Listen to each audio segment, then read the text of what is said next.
আশুরা রোজার ফজিলত কি এবং এবছর আশুরা রোজা কবে রাখতে হবে? আশুরা রোজার ফজিলত সম্পর্কে আমরা সবাই কম বেশি জানি। নবী করিম সাল্লাল্লাহু আলাইহি সাল্লাম থেকে প্রসিদ্ধ হাদিস রয়েছে, সহিহ মুসলিমে বর্ণিত হয়েছে। আবু কাতাদা রাদিয়াল্লাহু তাআলা বর্ণনা করেছেন যে নবীজি ইরশাদ করেছেন, সিয়ামু ইয়াউমি আশুরা আহতাসিবু আলাল্লাহি আন ইউকাফিরা আস-সানাতাল্লাতী ক্বাবলাহ। আশুরার রোজার ব্যাপারে আল্লাহর প্রতি আমার ধারণা হলো যে এর মাধ্যমে এক বছর পূর্বের গুনাহ আল্লাহ তাআলা মাফ করে দিবেন। এবং আশুরার এই রোজা এটা কতদিন যাবৎ পৃথিবীতে রাখা হচ্ছে সেটার উত্তর হলো মুসা আলাইহিস সালামের সময় থেকে রাখা হচ্ছে।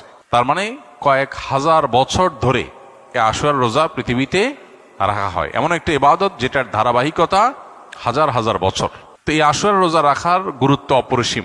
সাহাবায়ে কেরাম নিজেরা তো রাখতেন, নিজেদের বাচ্চাদেরকে পর্যন্ত এই রোজা রাখতে উদ্বুদ্ধ করতেন, যারা রোজা রাখার মতো তাদেরকে, এবং সেই সাথে তাদেরকে খেলনা ইত্যাদি দিয়ে ভুলিয়ে রাখতেন। এটা ছিল নবী সাল্লাল্লাহু আলাইহি সাল্লামের সাহাবায়ে কেরামের সুন্নাহ। সেজন্য আশুরা রোজা আমরা রাখার চেষ্টা করব ইনশাআল্লাহ। এই বছর আশুরা রোজা আমরা কখন রাখব সেটার উত্তর হলো, আজ বাংলাদেশে এবং এ অঞ্চলে যেহেতু একদিন পরে চাঁদ দেখা যায় মিডিল ইস্টের তুলনায়, সো আমাদের এখানে আজ ৮ই মুহররম। ৮ই মুহররম যেহেতু আজকে সন্ধ্যার পর, অর্থাৎ শুক্রবার সন্ধ্যার পরেই ৯ই মুহররম শুরু হয়ে যাবে। আর আশুরা রোজার মধ্যে সবচেয়ে উত্তম হলো ৯ এবং 10ই মুহররম রোজা রাখা। 10ই মুহররম আশুরার দিন। আশুরা মানেই হলো মুহররমের 10 তারিখ বা 10ম দিন, অতএব সেটা তো আছেই। সেটা আগামী রোববার মুহররমের 10 তারিখ হবে। শনিবার দিবাগত রাতে সারিখে আমরা মূল রোজা আশুরা রোজাটা রাখবো ইনশাআল্লাহ। আর সাথে 9 তারিখকে প্লাস করে রোজা রাখলে সেক্ষেত্রে আজকে দিবাগত রাতে আমাদেরকে সারি খেয়ে আগামীকালকে শনিবার রোজা রাখতে হবে, অর্থাৎ 9 এবং 10। তাহলে শুক্রবার দিবাগত রাত, আজ শুক্রবার দিবাগত রাতে আমরা সারি খেয়ে কালকে রোজা রাখবো ইনশাআল্লাহ। আবার আগামীকাল দিবাগত রাতে সারি খেয়ে তারপরের দিন রোজা রাখবো।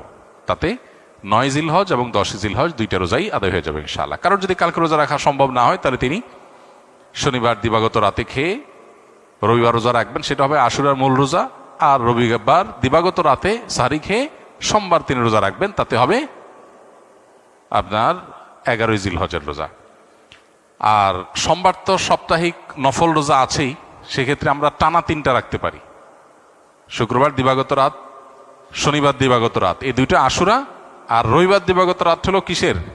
সোমবারের সাপ্তাহিক নফল রোজা। তাহলে টানা 3টা রোজা হয়ে গেল। আর যদি কেউ একের ভিতর 2 চান, মানে শর্টকাটে, তাহলে সেক্ষেত্রে শনি আর রবি রাখলে রোববারেরটা ডাবল নিয়ত করতে পারেন। 11ই মুহররম হিসাবে রোজা, আবার